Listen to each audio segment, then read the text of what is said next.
right, so fact. There are a lot of things we would like to change in this world, right? There are a lot of things we would like to change in this world. And so just to show exactly what I'm talking about, I want you to stand up whenever I say something, not right now, whenever I say something that you would like to change. So stand up if you want no homework over the weekends. Stay standing. Stand up if you want more summer vacation. Stand up if you want cupcakes as an acceptable breakfast food. Stay standing. No, everybody stay standing. If you're already standing, stay standing. Stand up if you would like to change something else about school. Stand up if you'd like to change something at home. Stand up if you'd like to change something in your community. Or stand up if you would like to change something in the world. All right? You can look around. Everybody is standing for the most part.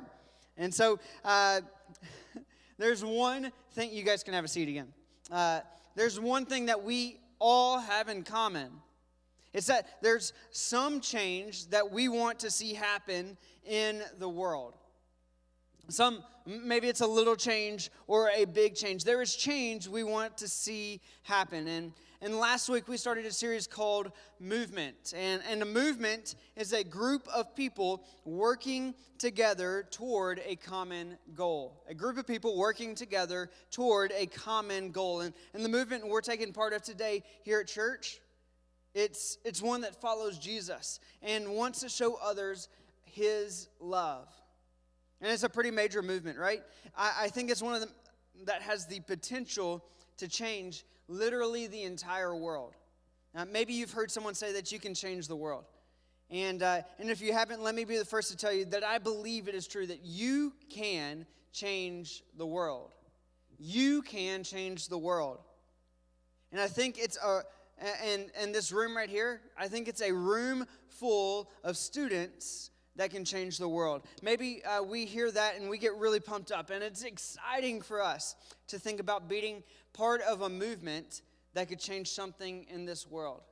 And so we say, just sign me up. I want to be a part of that movement that can change the world. Or maybe we feel like that's such a huge task. Like, how can I as just one student, do anything to affect any change? How can I affect change in my school? Or maybe it's just something that we hear in YouTube commercials, or our parents say, or teachers have displayed it around the world classroom, and you think, how can that really happen? And maybe if we're honest, we'd admit that it feels like it's too big for us at our age, and it's too big of a responsibility. The world's a huge place, right?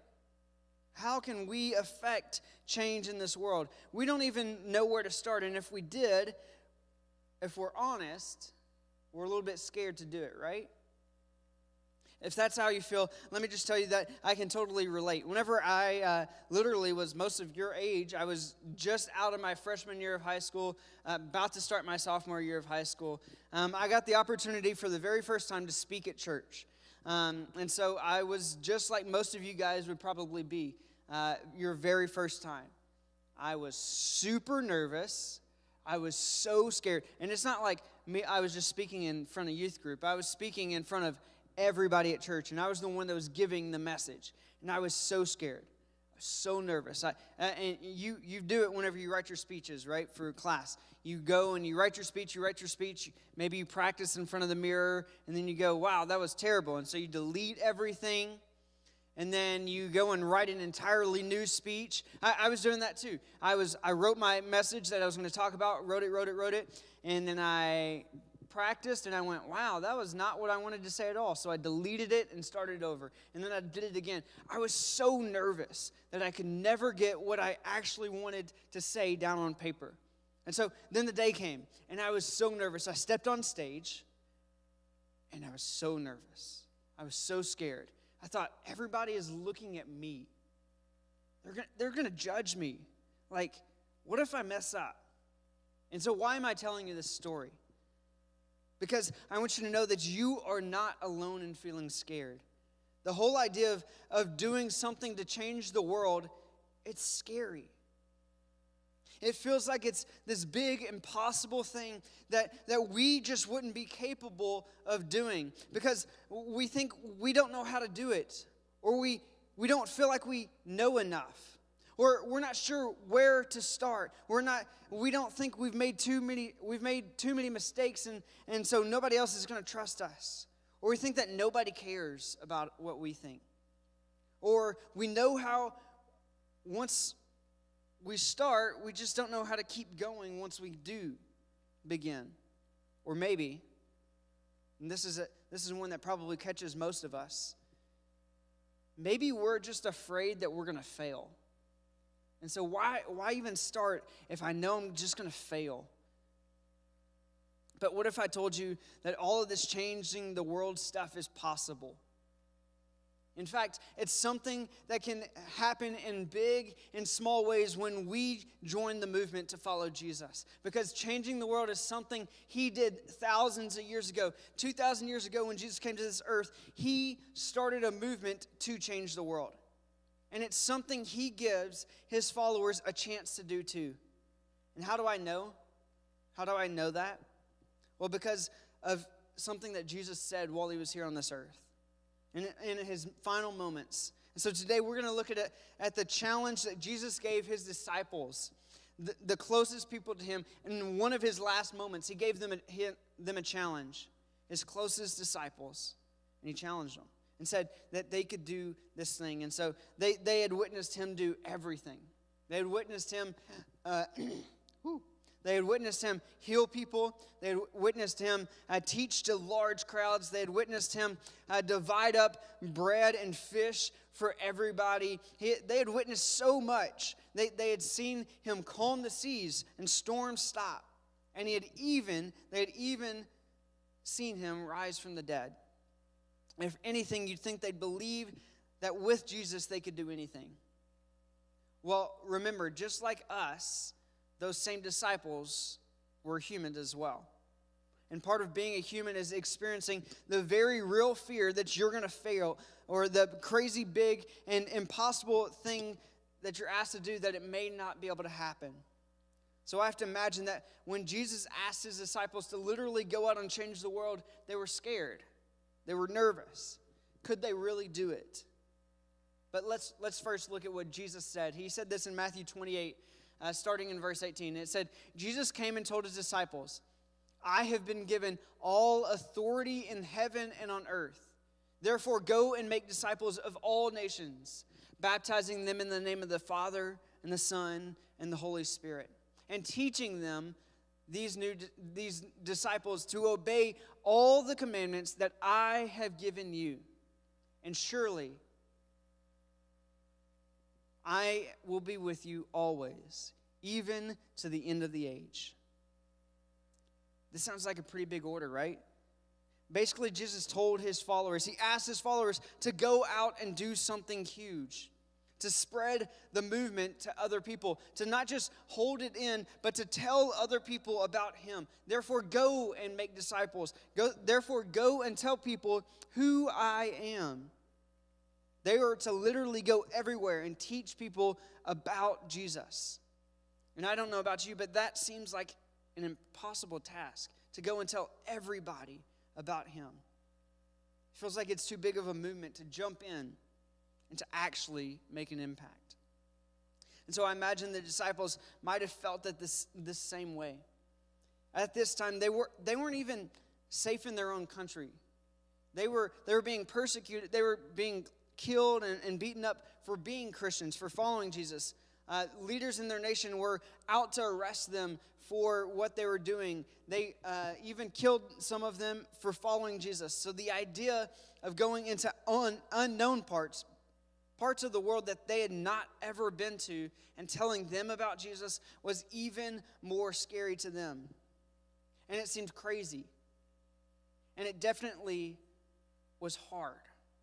But still, Jesus called them to do it. He gave them a big vision for the impact that they could have in bigger places.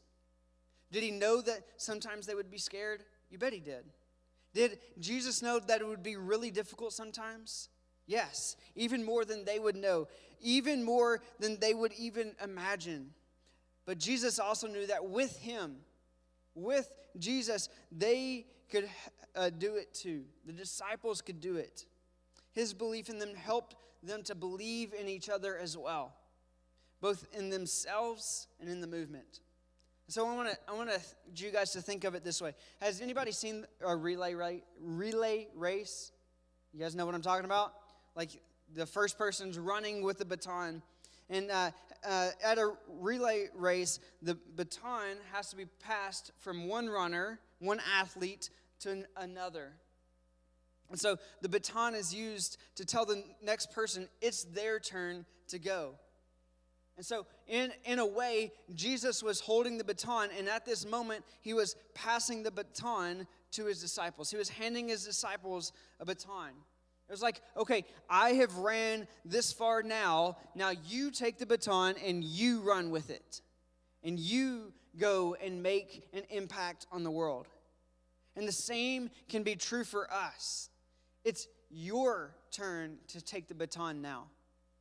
It's your turn to take the baton from the disciples. They've passed it down from generation to generation to where it's gotten to us 2,000 years ago. And as each of us take the baton, we have to think about these truths. That Jesus is passing the baton to each of us. He is calling us, each one of us, to go. He's calling each one of us to serve. He's calling each one of us to speak up. He's calling each one of us to speak his good news, to love other people, to be a part of his movement and to change the world. He is passing us the baton and telling us now, okay, I have done the work. I've done this far. Now you go and you run. You go and run and tell your friends about me. You go and run and tell your parents. You go and help serve in the community. You take the baton and go. And he's also telling us that sometimes that means doing the things we are afraid of. In other words, Jesus is saying, do something you are scared to do. And the amazing changes we want to see in the world, we can be a part of making those happen. But in order to do that, we can't let fear hold us back. Just think about the disciples. Were they scared? Probably. But we know they did it anyway. They took the small steps to make big changes in this world. They kept the movement of Jesus growing and going so that we can today be a part of it. And how were they able to do it? Let's look back at that very last verse. It says, be sure of this. I am with you always, even to the end of the age. Jesus promised to be with the disciples always.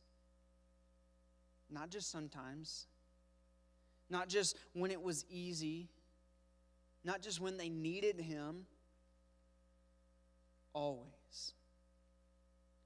And it's the same promise. That's the same promise that Jesus makes for each one of us. He is promising us, even whenever things are tough, I will be with you. Even whenever you're tired, I will be with you always. To the end of the age. Till the end of your time here on this earth, Jesus will be with you. Whenever you're going to your friends and talking to them about Jesus, he will be with you. Whenever you're going and you're serving other people, Jesus will be with you. Always. Always. And he's closer than close to us. And so when we join the movement of Jesus and step out to do something that scares us, then we can do it because we know we're not doing it alone. We know that we have someone who is running the race with us. Just imagine what could happen if we decided to simply just start running. To simply start going with Jesus. To start taking that baton and serving other people. if we decide to take that baton that Jesus has given us and to run with it, if we did the things that we are scared to do, if we didn't let our fears and anxieties stop us, the cool thing is that this movement that is already happening, this isn't a new movement. And that means that all of us have the opportunity to join in. And if we do, the possibilities and the impact are endless. So do something you're scared to do. Take a step out in faith and start serving. So here's how you can start. First off, name what you're scared to do. Name what you're scared to do. I'm not talking about going through this year's scariest haunted house or the roller coaster at Knott's Berry. Why did I completely space? The roller coaster at Knott's Berry Farm that scares the heck out of you. No, I'm talking about the thing that you might be afraid of that is the potential to change the world around you and make you a better place and make the world a better place. Maybe for you that looks like actually signing up to go on that next mission trip, or loving the person in your family who is so hard to love, or donating your allowance to a cause that's so important to you, and choosing to say something when someone else is being hurt or bullied, learning about an organization or a person already working to serve others in big ways, or maybe serving in a ministry here at church every single week. Whatever it is, whatever scares you, name it. Next, ask God for courage to do it. Ask God to help you to do something you think you can't do by yourself. To make the impact you're not sure you can make. To actually do the thing you're scared to do. Pray that He will give you the strength to be able to go on, to be able to do what you're scared of, and to take control of your thoughts and actions, and to give you the courage to make it happen. Ask God to help you to take the first step to joining the movement. Finally, make the step. Do the next thing that moves you in the right direction. And so sometimes it can feel overwhelming when you look at the movement. So instead, just think about what your next step is. Think about that next step. And all those big movements that we see going on in the world, they were all started with small steps. And yours can be too. Take one tiny step by signing up to serve, or texting that person that's hard to love, by asking to get together with an adult to talk, or speaking up during small group, or researching that organization. Maybe it's as simple as telling someone like your small group leader what step you want to take. They're there to help you, to support you, to love you, to cheer you on as you take steps to do something you're scared to do. And remember, you are not doing this alone. God promised the disciples that He'd be with them always. And He promises the same thing for us. His very Spirit lives within us. He will never leave you. He will never be away from you. His very Spirit will always be with you. And if He calls you to go do something you're scared to do, He will go with you when you do it. So you remember the story I told you earlier about the first time I went up and spoke? I was super scared. It was so hard. And so I stepped up on stage, and I had this whole thing written out that I was going to speak on. And when I got up on stage, I started like this. All right, and I started talking so fast. I was so scared, I started talking so fast. And by the time I was done, I'd written something that whenever I practiced it, it was like 20 minutes long. When I was done, I was 5 minutes in. But it's taking that first step. Because if I wouldn't have taken that first step many years ago, whenever I was your age, I wouldn't have taken the next step after that to go and try it again. Because what I found out there was, even though I was scared, even though I thought everybody was going to judge me, even though I thought it was going to be so hard, what I figured out in that moment was the opposite. Yes, it was hard the very first time. But instead of everybody judging me like I thought they would, everybody was so supportive. They said, hey, you did a great job. Man, that's a great for your very first time speaking. You did an awesome job. And they came around me and encouraged me. And they were there for me. And it helped me to know that I was doing something that God had called me to do. And so I continued to take the next step. And that's why I'm here today, because I continued to pursue what I was scared of and to take that next step to follow in the movement. And so I believe the same can be true for you. You can step out and join the movement. Take that next step. Do something you're scared to do. And to see amazing things happen when you do. You have people in your small group that want you to take that next step. They want you to know what you're supposed to do. They want you to be encouraged even when you're scared. And they want to be walking alongside you when you take that next step. And so I'm going to pray, but before I do, I want you to think about this question as you break off into groups. When it comes to serving, what's one thing you are scared to do? Let's pray. God, thank you for this day. Thank you for your Son who challenges each one of us to serve one another and who is with us even to the end of the age. He is with us always, God. God, I pray that we can take whatever next step it is, whether we're scared to do it or not, that we can take that next step.